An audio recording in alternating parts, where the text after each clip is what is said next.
First and foremost, all praises are due to Yahweh, Bahashem Yahweh Shai, Bahashem Rakakwadash. Double honors to the elder apostles and bishops of Great Millstone for teaching us his truth. Salutations to the brothers around the four corners of the earth who are teaching this word in truth and sincerity.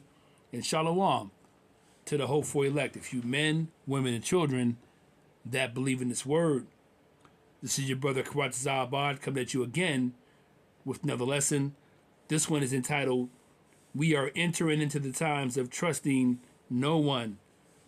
And as those of us know who are Hebrew Israelites, who are known as the hopeful elect, and we say that in humility because we hope to be part of the elect, the remnant that gets saved out of the destruction of Babylon, America.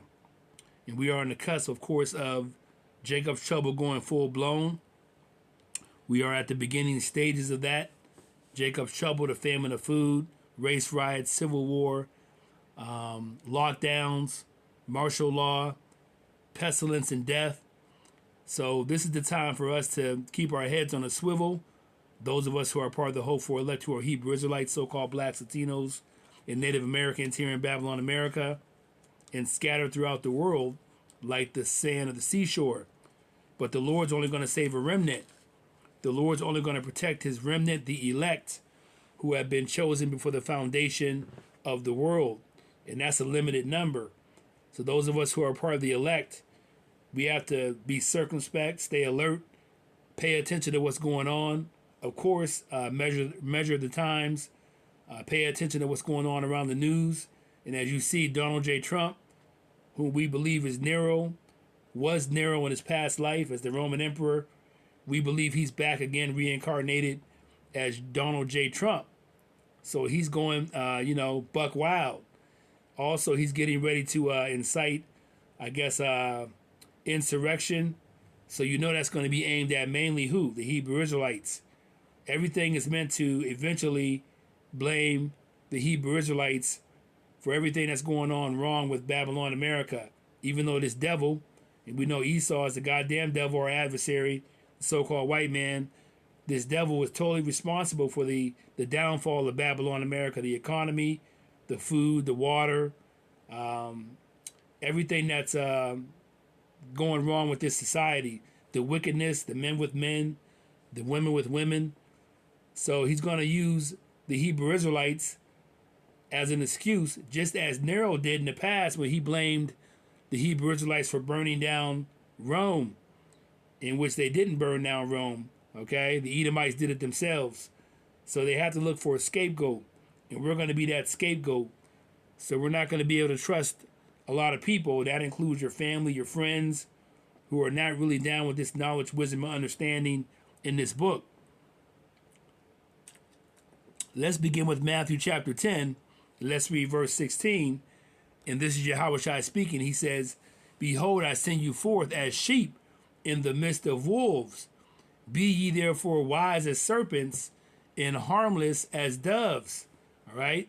That brings another scripture to mind in Proverbs.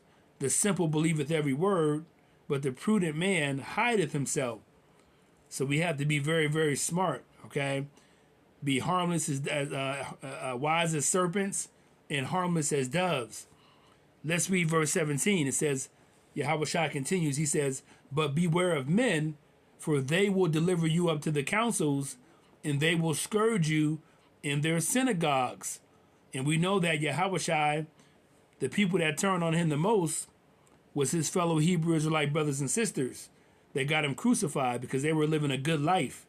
So those same people that weren't down with Yahweh Shai back then, some of the scribes, the Pharisees, the Sadducees, they're back again now in some of these various camps, IUIC, ISUPK, and some of these other camps, all right? Now, there are some elect within those camps that are going to come out that are part of the remnant, but in general, a lot of those camps are some of the same people reincarnated back during the time of Yahweh Shai that are back again now, that are going to be against you because they've taken a bag, not to tell you the 100% truthful doctrine of Yahweh Bashim Yahweh Shai, not to inform you about the MOTB, not to inform you about Jacob's trouble in which we're in. not to inform you about what? The destruction of Babylon, America via World War III and thermonuclear destruction. So we have many false prophets that are going to be against the true men of the Lord that are preaching this gospel from elder apostles to her on down. Let's start again. Matthew 10, verse 16. Behold, I send you forth as sheep in the midst of wolves. Be ye therefore wise as serpents and harmless as doves. But beware of men, for they will deliver you up to the councils, and they will scourge you in their synagogues. And ye shall be brought before governors and kings for my sake, for a testimony against them in the Gentiles. So we're doing this all for Yahushua, all right? We're doing this all for him. So some of us will what? We're not going to love our lives to the death.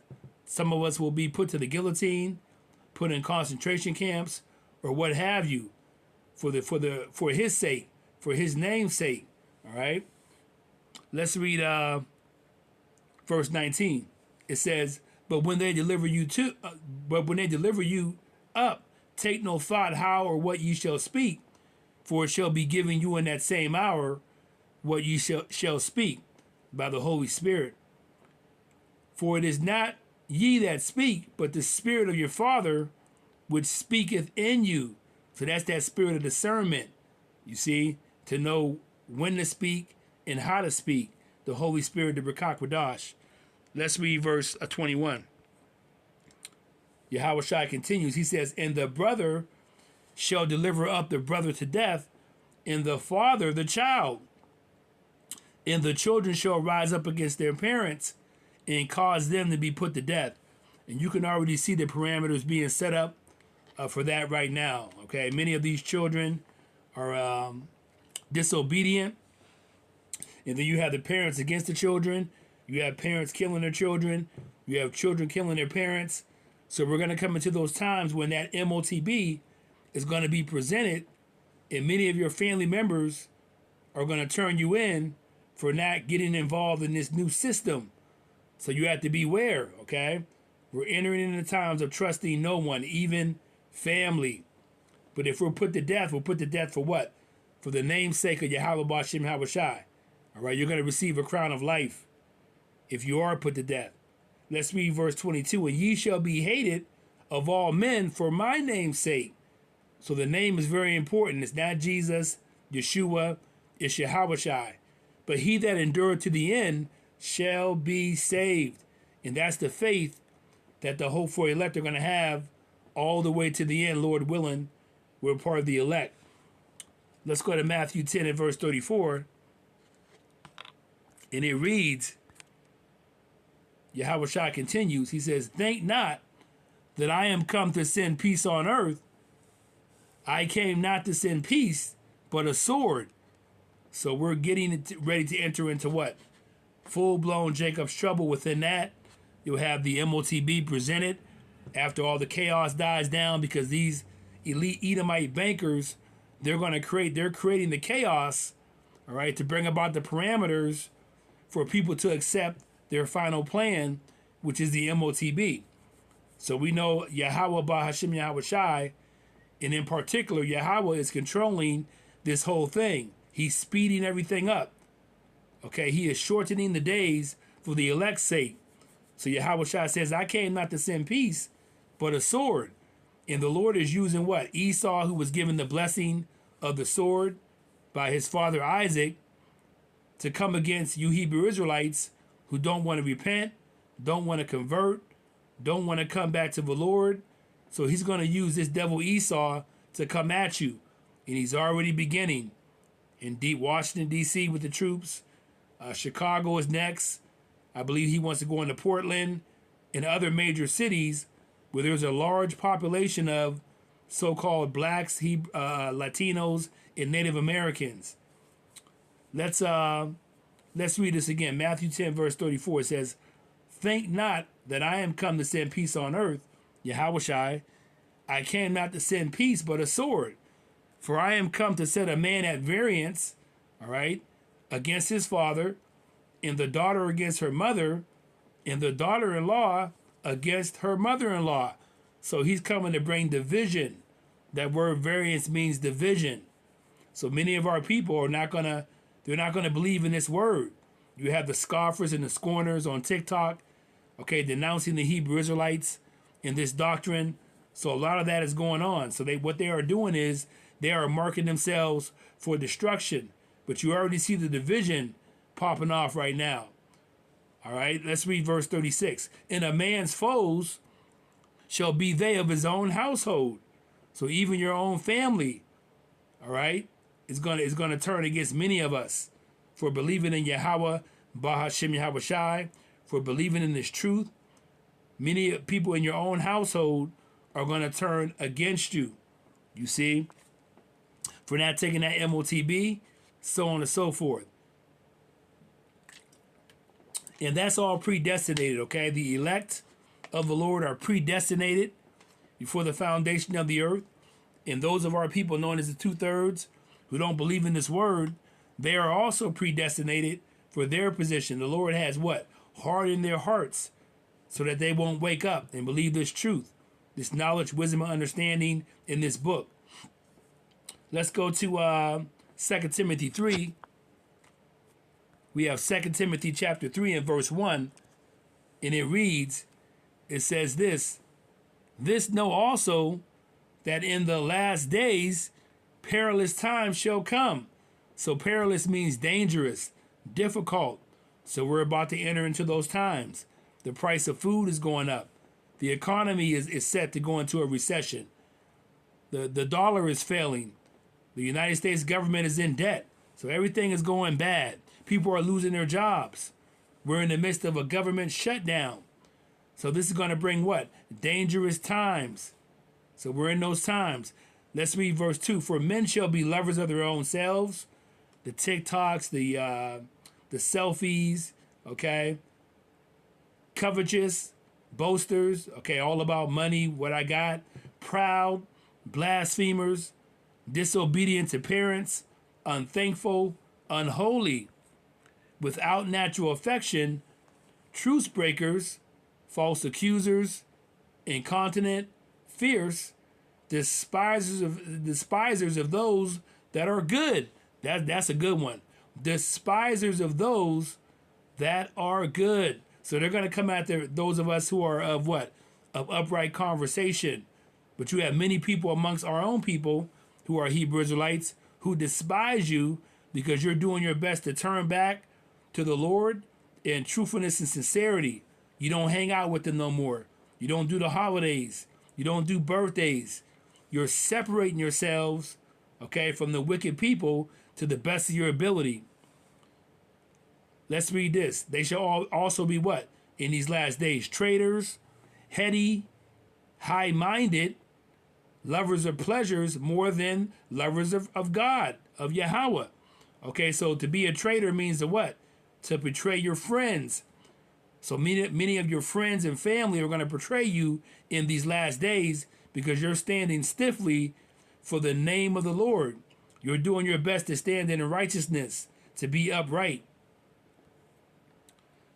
Okay, these people also are what? Let's read 2 Timothy 3 in verse 5, okay? The NLT. They will act religious, but they will reject the power that can make them godly. So they will believe in Buddha, Rastafarianism, the Kemet philosophy, okay, the wacky-tacky Christian church with the white Jesus. They will act religious, but they will reject the power that could make them godly, which is Yahweh, Bahashem Yahweh Shai. It says here, stay away from people like that. All right, so we are entering into the times of trusting no one. So we have to trust in Yahweh, Bahashem Yahweh Shai, to the best of our ability. Pray without ceasing. Walk in the Spirit. If you're a man of the Lord and you understand this knowledge, wisdom, and understanding, teach it, okay, prophesy, feed the sheep, so on and so forth. Whatever your position is. If you're a woman, you're shamefaced it. If you have a husband, you're following the lead of your husband, so on and so forth. You're doing everything to stand in what? In righteousness.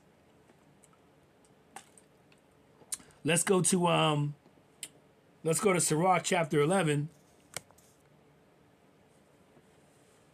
We have Sirach chapter 11, verse 29 for another precept. It says here, bring not every man into thine house, for the deceitful man hath many trains, which means what? Many traps. So you have to watch who you bring amongst you in your house. I don't have a lot of people coming in to my apartment. Hardly any. Okay, maybe I have one good cousin that we're pretty cool still. And that's about it, man. You know, I don't have any kids. I don't have a woman, you know. So I don't let a whole lot of people into my house. Let's read it again. Sirach 11, verse 29. Bring not every man into thine house, for the deceitful man hath many trains, traps. Now, if you're a man of the Lord and you believe in this 100% truthful doctrine of Yahweh Ba'ashem Yahushai, and we're speaking the same thing, then that's a different story, okay? Let's read verse 30. It says, like as a partridge taken and kept in a cage, so is the heart of the proud. And like as a spy watches he for thy fall. For he lieth in wait and turneth good into evil. And in things worthy praise will lay blame upon thee. Of a spark of fire, of a spark of fire, a heap of coals is kindled, and a sinful man layeth wait for blood. All right, so you can't let everyone into your atmosphere. Let's read verse 33. Take heed of a mischievous man, for he worketh wickedness, lest he bring upon thee a perpetual blot. Receive a stranger into thine house, and he will disturb thee and turn thee out of thine own. So more now than ever, this is the time to not trust really anyone but Yahweh Ba'ashem Yahushai, unless that person is speaking the same thing and you're going to test them, okay, by their fruits. You're going to ask them about the MOTB. Do they know the name of Yahweh the Most High and his son Yahushai? You're going to look at how they're living, how they're carrying themselves, so on and so forth. Let's go to Micah 7 for some more precepts. Micah 7. My phone want to act up on me there. Micah 7 and let's get how about this? Micah 7. That's the Old Testament here. We have Micah 7, and let's get verse 1, if we can. This is Micah speaking. He says, woe is me, for I am as when they have gathered the summer fruits, as the grape gleanings of the vintage. There is no cluster to eat. My soul desired the first ripe fruit.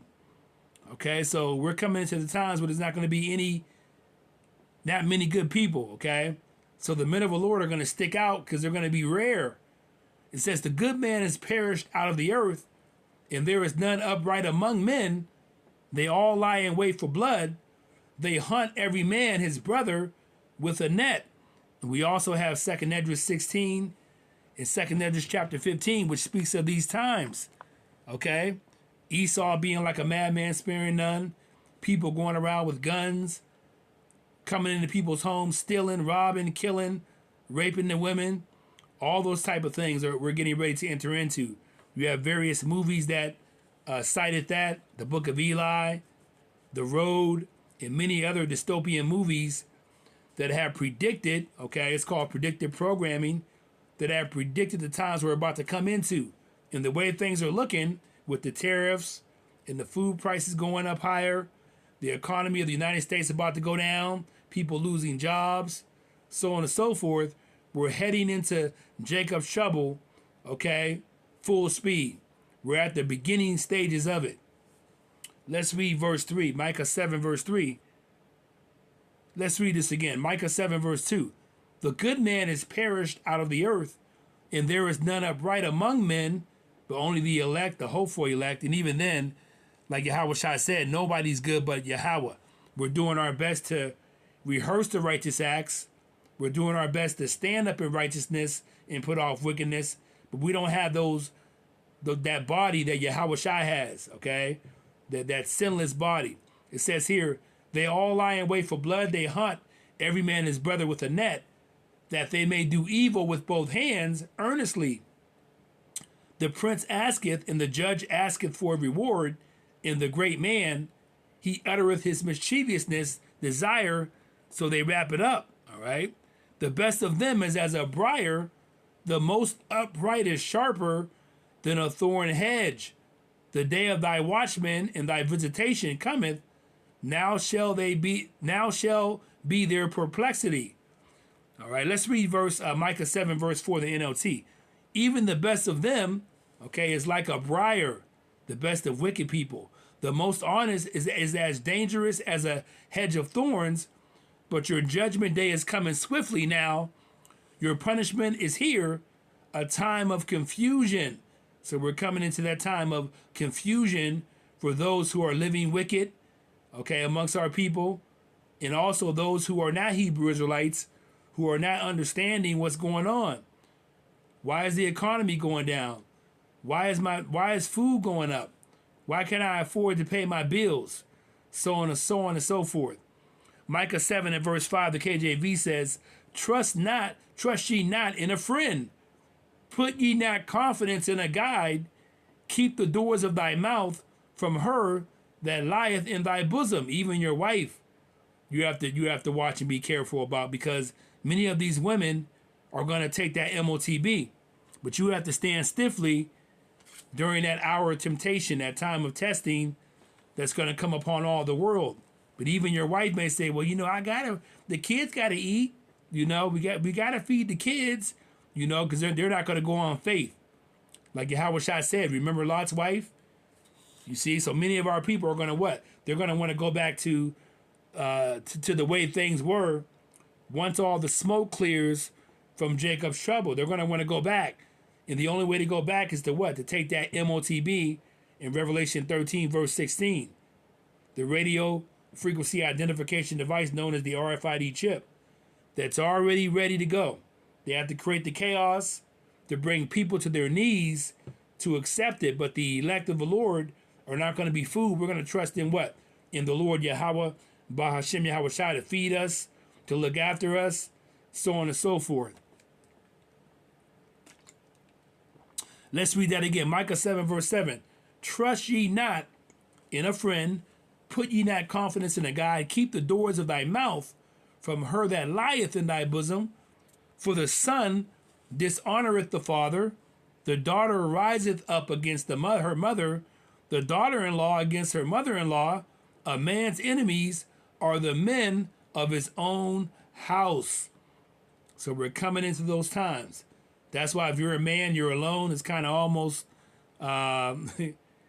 expedient to just stay alone, not to bring anybody into the fold. You see, because many of us are going to have to stand alone, because the elect are not going to take that MOTB. They're going to, we're going to go to the end, because the elect are not going to love their lives unto the death. We're willing to give up all our possessions, leave our house, so on and so forth. Let's go to Sirach, if I can. Sirach chapter 12. We got Sirach 12 and let's get verse 8. And it says here, a friend cannot be known in prosperity. Yeah, right? Because when you got money, you got a whole bunch of friends around, man. Especially if you're flaunting the money, buying fancy things, being covetous, taking people out, feeding them, buying them drinks, so on and so forth to make friends. A friend cannot be known in prosperity, and an enemy cannot be hidden in adversity. So when you do go down, that's when you find out who all your enemies are. All right. And those of us who have come into this knowledge, wisdom, and understanding, we're going through adversity, the fire of adversity. But you'd rather go through this fire of adversity, okay, rather than being killed and destroyed on the day of the Lord via thermonuclear missiles. So we're going to go through the fire of adversity, and it's going to kick up more and more and more. All right, because many of our people that are close to us are going to say, hold on, you're not taking the MOTB? You see? So we're going to stand stiffly. We're going to stand out like a monkey in a purple suit for not taking that MOTB. Why aren't you taking it, man? You see? So you're going to have many people that are going to rat on you, that are going to inform the government about you, your family, and your friends. Let's read this. Verse 9, in the prosperity of a man's enemies, in the prosperity of a man, enemies will be grieved. But in his adversity, even a friend will depart. So many of the people that you consider your friends, when you draw that line and you're trying to live righteous and do your best to stand stiffly for the name of the Lord, when you don't take that MOTB, you're going to find out the people you thought were your friends really weren't your friends. Number 10 says, never trust thine enemy, for like as iron rusteth, so is his wickedness. And this mainly refers to who? Esau, the so-called white man, the devil. So many of our people who don't believe in this truth, they're like, I have a whole lot of white friends, okay? There's nothing wrong with him, okay? How come Esau can't get into the kingdom? So on and so forth. So you have many of our people who are like that, who trust in this goddamn devil. But it says here, never trust thine enemy, for like as iron rusteth, so is his wickedness. But many of our people are going to fall for that okie doke, for that MOTB that's going to be presented. Let's read verse 11. Though he humble himself and go crouching, because we know the devil, Esau, the so-called white man, his words are smooth as butter. Though he humble himself and go crouching, yet take good heed and beware of him, and thou shalt be unto him as if thou hadst wiped a looking glass, and thou shalt know that his rust hath not been altogether wiped away. So through the spirit of discernment, you'll be able to see who's who and what's what. Set him not by thee, lest when he hath overthrown thee, he stand up in thy place. Neither let him sit at thy right hand, lest he seek to take thy seat, and thou at the last remember my words, and be pricked therewith. So that's it with that, okay? So on that note, I want to give all praises to Yahweh, Bahashem, Yahweh Shai, Bahashem Rakakwadash. I hope this lesson was edifying to you. Shalom.